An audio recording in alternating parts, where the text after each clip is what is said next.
It is now my pleasure to welcome to the podium Molly Stearns, who will introduce our featured speaker.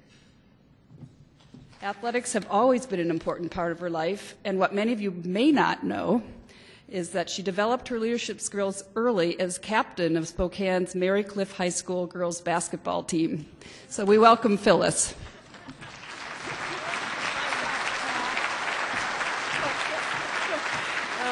Thank you so much, Molly. Well, I have to say, and you know Molly Stearns well, really seriously, everything I know about the foundation business I learned from Molly Stearns, so I'd like to ask you to recognize her today, too. She's a fabulous colleague and a great Rotarian.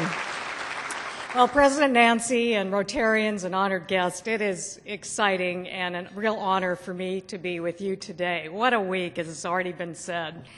And I think we're all sensing from yesterday there's still a glow in the city, don't you think? And really, I guess what I would say, in spite of the continuing economic gloom that we're in, I really felt yesterday, and I think we all felt, more optimism about the longer-term prospects for our nation.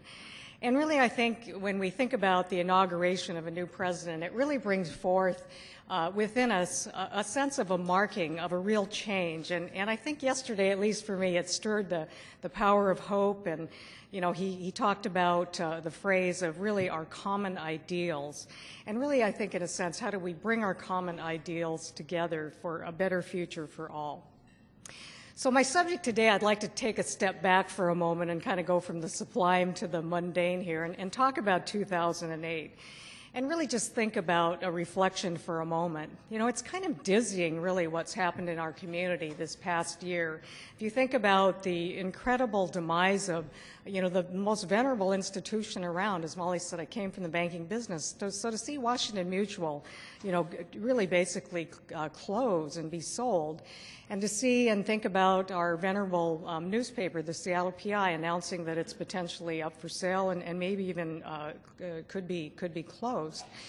And as we look around us, we see state deficits, we see federal, local.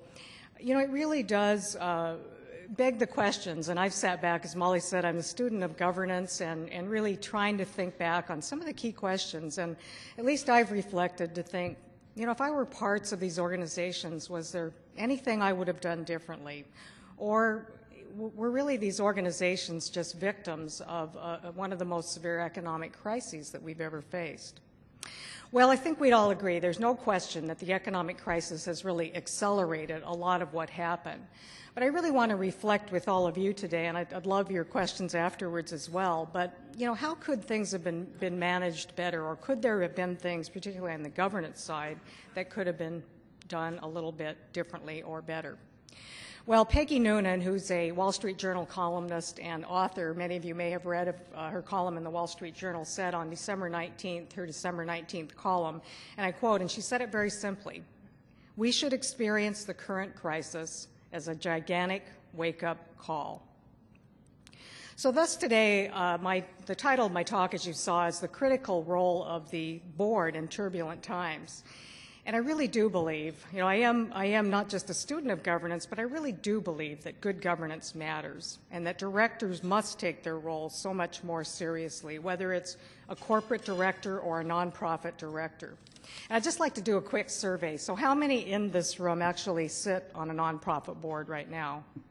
Oh my gosh, thank you. That's incredible. That's looks like about 90% of the room. Of those that raised their hand, how many of you expect that 2009-10 will present some challenges? Okay, no surprise. How many sit on business boards right now? Business boards? Okay, so it's a little smaller number, but still a pretty good number. Well, I guess what I would say is, the observation that I have, as Molly said, serving on so many boards. Molly, I didn't realize it was 30. You counted it up, and I was thinking, gee, I must have started when I was 12 years old. But, having served on so many boards, my observation for you today is really that as I observe governance in the nonprofit sector and the for-profit sector, I see a real convergence of principles. So that's what I'm going to really talk about today, because nonprofits, as we all know and you all know, having served and serving on so many boards, are really businesses that are driven by mission. So today what I'm going to just briefly go through with you is cite two examples of case studies, one in the nonprofit sector and one in the corporate sector, that illustrate what we're talking about today. Talk about a couple duties, legal duties of directors, and then really close with what I hope are 5 takeaways for you as you fulfill your role as directors of either nonprofits or businesses. Well, why is this subject important? Well, I think it's obvious, but I would certainly say to you that knowing many directors of financial institutions who are no longer here, I mean, directors are running scared right now. And I really have to say that, you know, directors not only are worried about their personal reputations of institutions that have had some major problems, but there's really some personal liability that directors are now worried about, and I think rightfully so. But what else has changed? Well, I think we look around and we can see citizen activists. You know, certainly Congress is getting into the act of looking much more closely at institutions, particularly those that have failed. Certainly the trial bar, unemployed workers, a tougher Securities and Exchange Commission. There's lots of new actors that are getting into the game. And so really governance, I think, is in the crosshairs of all of these parties and so many more. So it is a subject that I think is appropriate to visit a little bit about. So let me just give you a couple of quick case studies. I won't name the organizations, but you know, think about if you remember reading about these in the press. Case study 1. It's a large, venerable institution that was run by a strong CEO who operated independently of the board. The Washington Post picked up this story about a year ago and reported widely that not only was the CEO and COO never at the organization, never at the headquarters, but there was lavish spending, expense accounts, private planes. There were lots of things that really hit the news. And this particular institution's case, I remember reading about it, when board members were questioned, they seemed to largely be unaware of the spending and the absence of the CEO. Case study 2, a large financial institution, household name, headed up by a major shareholder who was also its CEO. The firm was loading up its balance sheet with risky subprime assets, and the Wall Street Journal reported that the CEO was not, again, at the headquarters, was only there about maybe at the most a week, a month. And board members really, I think, when questioned, did not view his absences to be a problem. But what was happening was when the Wall Street Journal reporters started following him around, he was, what, playing golf, playing in chess tournaments all around the country. So, if you said case study 1 was the Smithsonian Institution, you were right. And case study number 2 probably could have been any number of institutions, and you'd probably have been right, unfortunately, but Bear Stearns was that particular case study too. Well, in each case, if you think about it and take a step back, you know, you really have to ask yourself, where were these very smart, storied regents of the Smithsonian Institution when all this was happening? And in case study 2, these were, again, very prominent financial and business leadership folks who really should have known better. But where were they when all this was going on? Because as we know in the end with Bear Stearns, its eventual demise happened, and it was taken over then by J.P. Morgan Chase. Well, I don't want to spend a lot of time ruminating about blame, because that's really not what this is about. But let me just talk about really the 2 basic responsibilities of directors, and then, as I say, move to the 5 takeaways that I hope will be helpful to you as we think about some of these case studies and others that we know about. First of all, the 2 basic duties, and our president used the word duty several times in his inaugural speech yesterday, but the 2 basic duties, and there are many lawyers in the room who could be more articulate than I about this, but the duty of loyalty and the duty of care. So the duty of loyalty very simply says that a director must give higher priority to corporate interest or an organization's interest than to his or her own interest. And that's pretty simple. Stay free of conflicts of interest, but it's really a little bit higher standard than that. The duty of care is probably the most important one that we'll spend some time on today as we think about the takeaways, because that's really what was, I think, largely absent in the case of Smithsonian and Bear Stearns. But it really is the duty of care states to exercise the care that an ordinarily prudent person in a like position would exercise under similar circumstances. And it really is summed up this way. Due care requires directors to inform themselves of all reasonably available material information prior to making any business decision. So the informing part, I think, is really key here, of all available material information prior to making any business decision. It's a pretty high standard, and certainly through court cases, that standard is going up even higher as we speak. Well, Michael Useem, who's a Wharton professor on governance, stated it simply, quote, "Directors need to be decision makers in their own right, there to help an organization choose the correct path when approaching these major, in a sense, forks in the road." And I think yesterday, as I listened to the inaugural address, I was really struck by, we were talking at our table about some of the phrases that really struck us in the speech. And one of the phrases that really struck me was President Obama saying that we are entering a new era of responsibility, a new era of responsibility. And I really think that is apropos to so many things, but it's certainly, in my mind, apropos to corporate and nonprofit directors as well. So let me turn now, really in a sense, to 5 critical takeaways that I think, as we look forward and say, you know, what could have been done differently, and how can we as directors, no matter where we sit, think about 5 things that are probably even more important in today's environment than they've been. And again, I hope that this will stimulate some questions or thoughts from all of you. So the 5 takeaways are, number 1, there are no dumb questions. Well, maybe there's a few, but in general, there's no dumb questions, so I'll talk about that in a minute. Number 2, the risks that you don't discuss can come up to bite you. Number 3, don't get dazzled by the successful CEO. Number 4, insist on transparency and meaningful metrics. And number 5, stay true to mission in a nonprofit case and or longer-term value creation in a business sense. So let's elaborate on each one. Takeaway 1, there are no dumb questions. Well, this sounds like a throwaway phrase, but I really have to say it's really easy to convince ourselves, and I've sat in so many boardrooms where I've thought, am I the only one that doesn't get this? And, you know, generally, if it's a complex issue, that's not the case.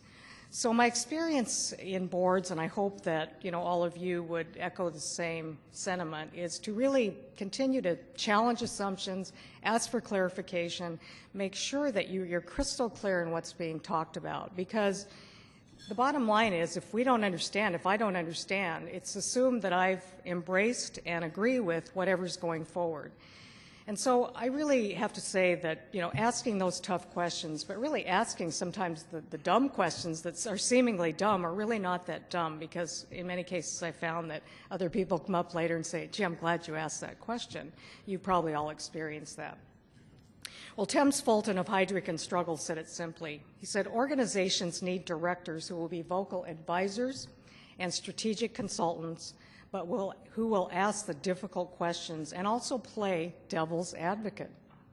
So I think this is part and parcel of what I described earlier as the duty of care standard. Ask those questions, and particularly if you're a nonprofit board member, I think in these times to ask those questions about mission and ask those questions about program evaluation and effectiveness are really, I think, 2 takeaways in this particular category. These questions are needed now more than ever.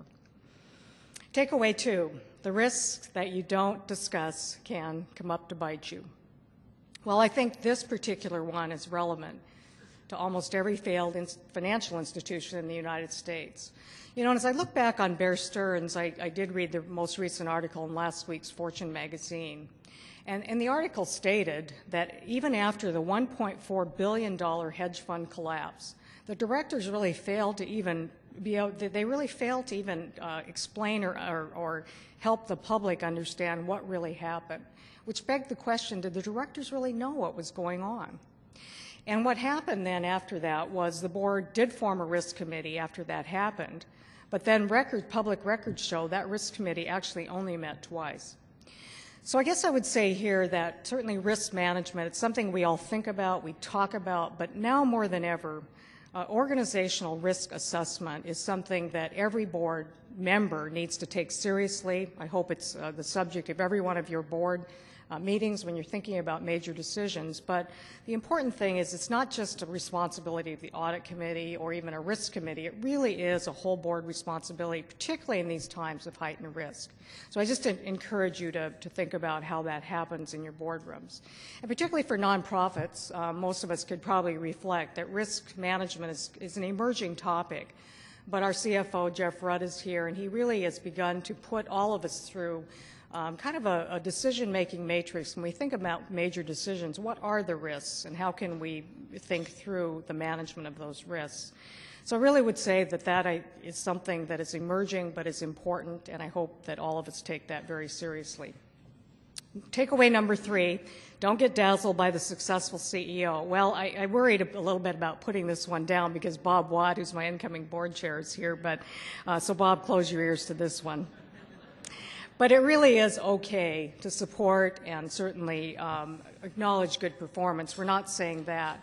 But I think what we're saying is, you know, the dazzle factor is really something that if you look back on some organizations that have really not done so well, you really do see, as in the Smithsonian, the CEO really managing the board. And the report that came out after the Smithsonian debacle happened basically cited the Board of Regents for, quote, failing to provide badly needed oversight of the CEO. In this case, he's called the secretary. But what they found later was that he withheld information. He withheld information about staff problems, about staff critical of him from the board so that his reputation would not be damaged. So this takeaway really is make sure that there are objective performance reviews, regular performance reviews, but that there's lots of gathering of information in terms of how that CEO is doing in the eyes of many stakeholders, not just the board. And I think we'd all agree, and we've heard this many, many times, but I'd underscore it, that hiring and holding the CEO accountable is really one of the most important things that a board member does. Okay, takeaway number 4, insist on transparency and meaningful metrics. Well, in the Bear Stearns case, less than 36 hours before Bear Stearns folded, the CEO, then Alan Schwartz, said to CNBC, the financial news channel, our liquidity and balance sheet are strong. We don't see any pressure on our liquidity, let alone a crisis. Well, 36 hours later, we know the story. They applied for emergency funding from the Federal Reserve Bank, and then they were also sold to J.P. Morgan Chase. So, you know, I think that this particular story really said to me, you know, where was the transparency? Where was the honesty? And where were the directors demanding the metrics? I mean, in some ways, it's really just pretty, when you boil it down, it's the director's responsibility to ask for information that's certainly measurable, but accurate and truthful.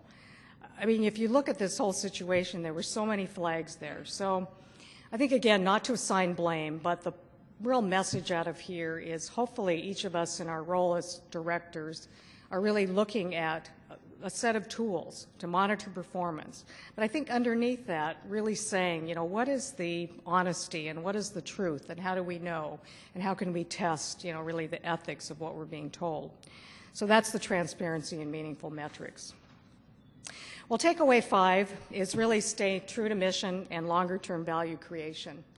Well, you know, I think this may be slightly different for a nonprofit than for a corporation, but really there's probably overlap in both. The stay true to mission really is, in a sense, in a time of scarce resources as directors, I think it's really important, and Molly Stearns really provided me with this observation, is to think not just of that the organizational preservation is the main goal. That's not the goal, especially in time of scarce resources.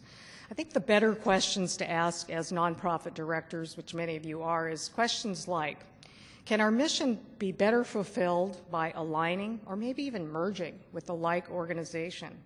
Or maybe how does our organization measure its effectiveness?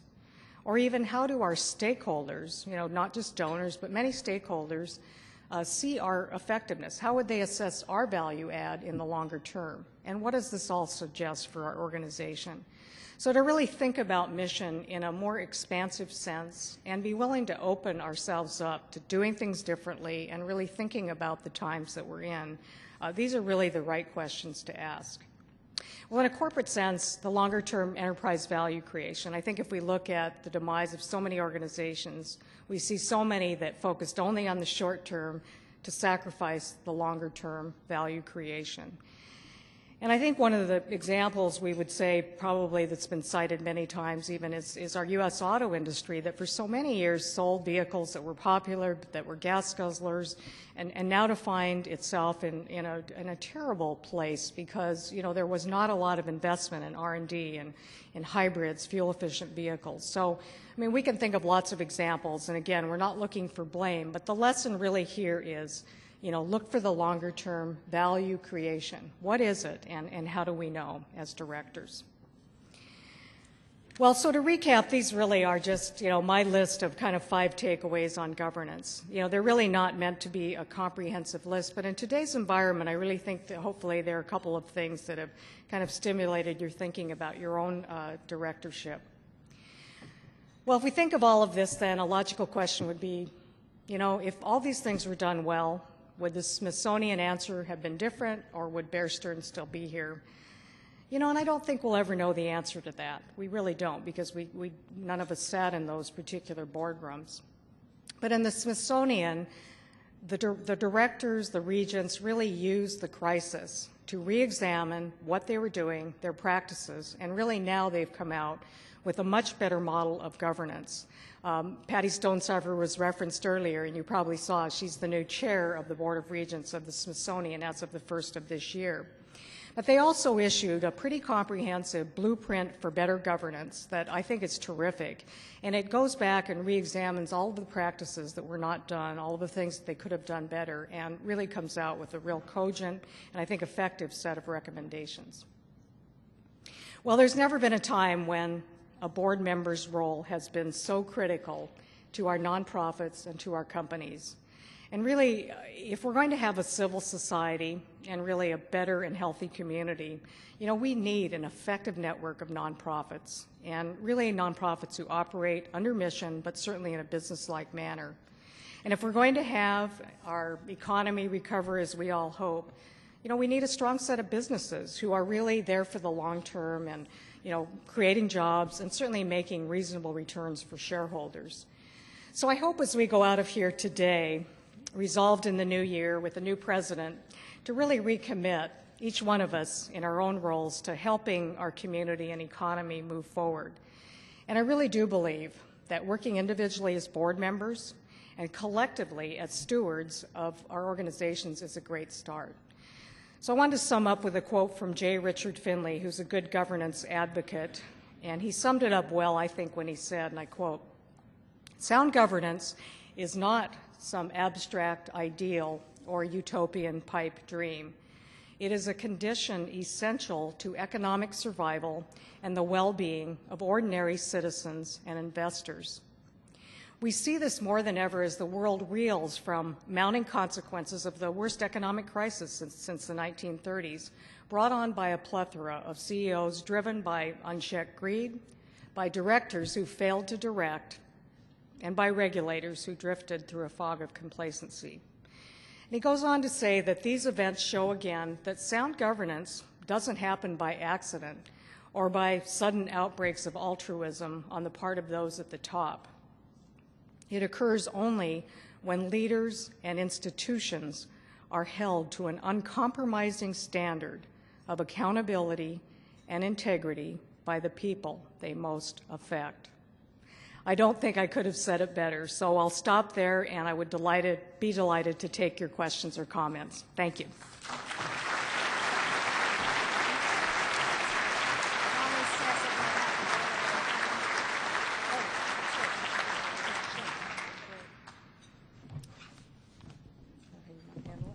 Questions?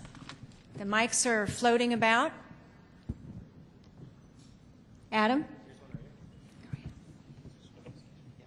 Phyllis, what books would you recommend on corporate governance? Well, Molly kind of set me up for this, didn't she, claiming I've read everything on corporate governance there is. I don't have a life, by the way. That's why I read these kinds of books. Pretty boring. There's a lot of good books, but one of the best books I think out right now is called Leadership as Governance. I'm sorry, it's the other way around, Governance as Leadership. And it's by Dick Chait and Barbara Taylor.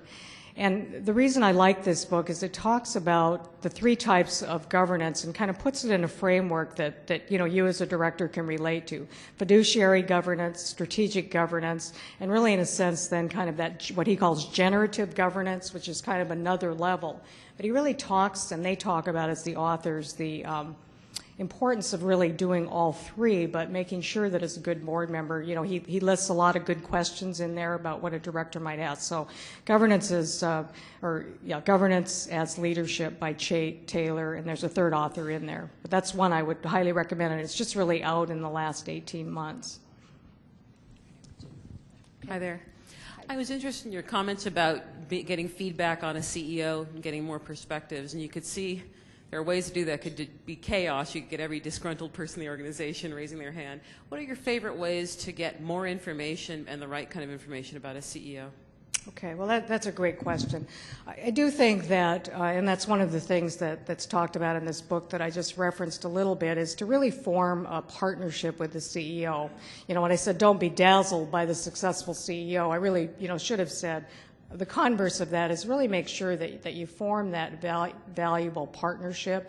And I think when you think about the CEO and the board being in partnership, you think about really maybe developing dashboards and metrics together that would be meaningful for both of you.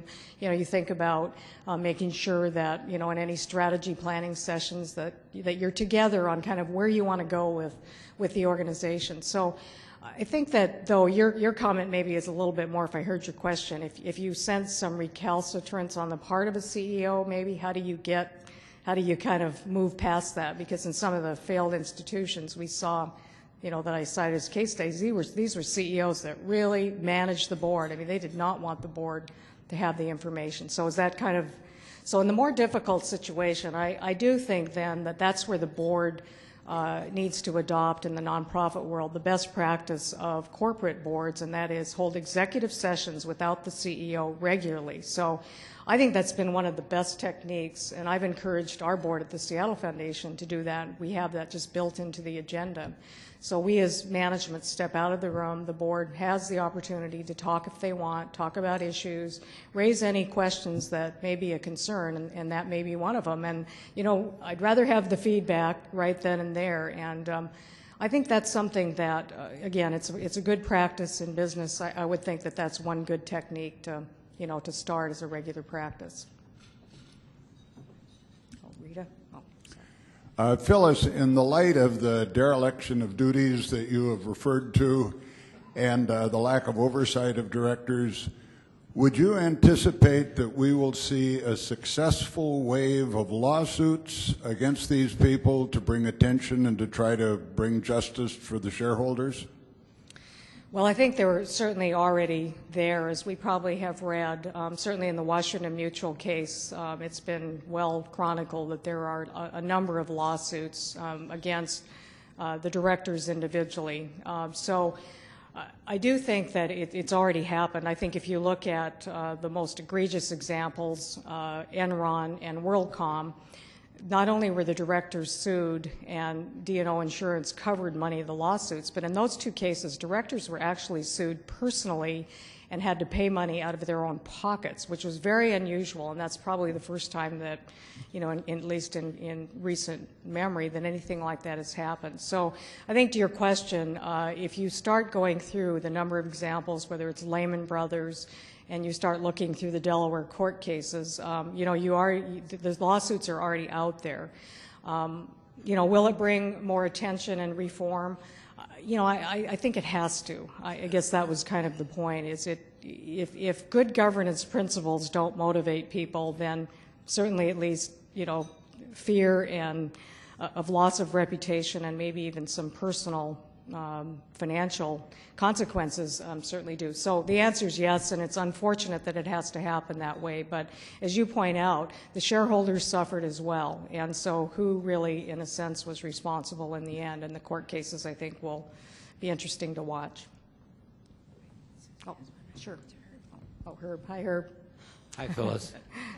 How do you resolve the conflict of a CEO that over a period of time has appointed or nominated most all the board and rewards that board with options and with pretty high-priced retainers? Well, that's a really good question. And again, you know, Herb, I think if you look through, and I knew some of those directors of Lehman Brothers as an example, and many of them grew up together. They went to the same university. They, you know, no doubt were all friends of the CEO. And so, you know, you look at that, and then you ask the right question. How would the directors dare question a CEO who put them on this board and rewarded them with a substantial financial package as a result of their directorship? So the culture issue is absolutely a big issue that boardrooms need to address. I think what the difference is now in practice, and that's been brought on by Sarbanes-Oxley, as we all know, is that the most boards in publicly traded companies now have an independent nominating governance committee. And I think this is good practice, by the way, for nonprofits as well. It's just to have an independent committee where the board really, in a sense, may take suggestions from management, but in the end, it's the board's decision, not the CEO's decision on who to bring on that board. And I think that begins to kind of break that cycle.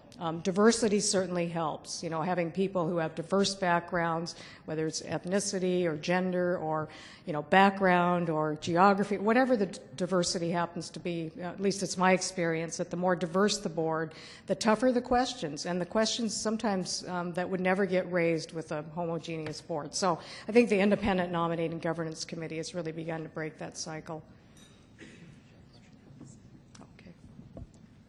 Phyllis, in looking back at some of the failed organizations, the problems all seem to stem from a breakdown of the thing you referred to in your last quotation, ethics and integrity. And that has to be established at the top. Do you have comments? Well, absolutely. I mean, I think you just said it well. I couldn't have said it better. And I think that that's something that, if it isn't set from the top, and the top being the CEO in the organization, but it's got to be set at the board level as well. So I guess my comment would be is if directors sense that there's any question of integrity, of less than transparent behavior, that to me has to be addressed day one, because, to your point, there's probably one thing that can't be compromised, and that's the ethics of the leadership of an organization, whether it's a for-profit or not-for-profit. So I think you just made the point. That's front and center of a director's responsibility, is to take the temperature of the ethics of the CEO and the leadership team, but also of looking at ourselves, holding the mirror up, of directors as well. Okay, last question. Thanks very much for your comments, and I certainly think integrity is at the top of the list.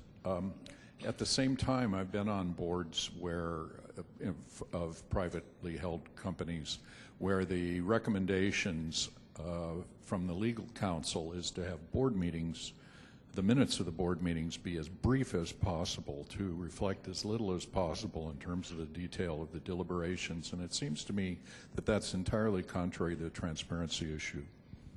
Well, it's a really good question. I mean, I'd love to have our wonderful lawyers here in the room opine on that, because I actually say that, that's a debate at many board tables. How much detail do you want? What's discoverable, and so on. I do think, though, to your point, board minutes, because of the need to document the duty of care, are more detailed than they've been in the past. So it's really kind of an art to work with the general counsel to determine how much detail is enough. But in any event, at a minimum, even on nonprofit boards, I think to really detail how decisions got made, who participated, what questions were asked, to show that the directors really exercise that duty of care in asking those questions is extremely important. And, again, reasonable minds would differ on how much detail is necessary. But I do think to your point, that standard is probably changing, and actually it's going up so that the directors do document how they thought about particularly risk in making those major decisions. Well, thank you very much. I enjoyed being with you. Thank you, Nancy. Thank you.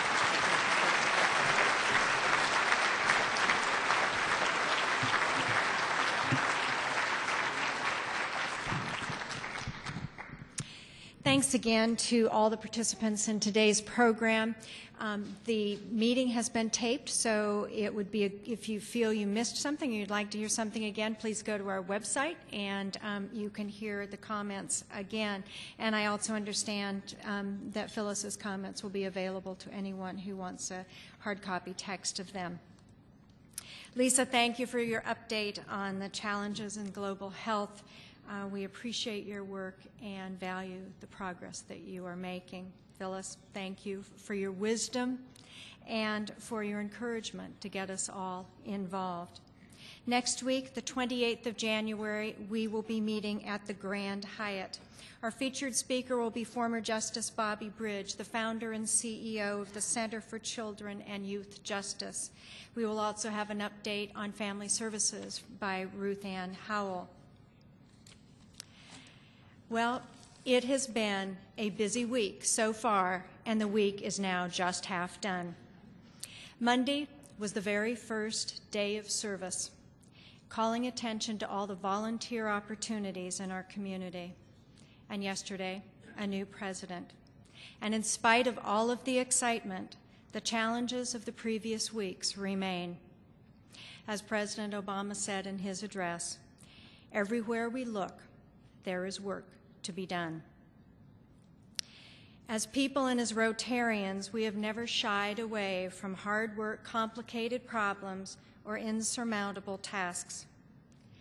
I believe it's part of our very basic nature to want to solve problems, to want to make the world a better place.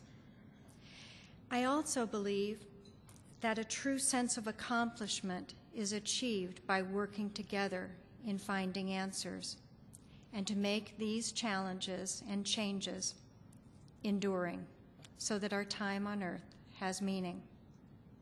President Obama said yesterday about true heroes. They embody the spirit of service and a willingness to find meaning in something greater than ourselves. So, as you leave here today, know that you are a hero. You have the capacity to change the world and to leave an enduring mark. Work hard in that board, give it your all, and remember the integrity piece. It's so important. Learn about the problems of other countries, become engaged in their challenges, and be a part of our Rotary service work. You will be greatly appreciated there. So, and also, keep in mind the words of one of our founders who in 1911, Jim Pinkham, said, "He profits most who serves best." So until next week, serve well. We are adjourned. Seattle Rotary Online is made possible in part by a grant from First Choice Health, working with the Washington Health Information Collaborative to use technology to bring better health care to patients throughout the Pacific Northwest. First Choice Health.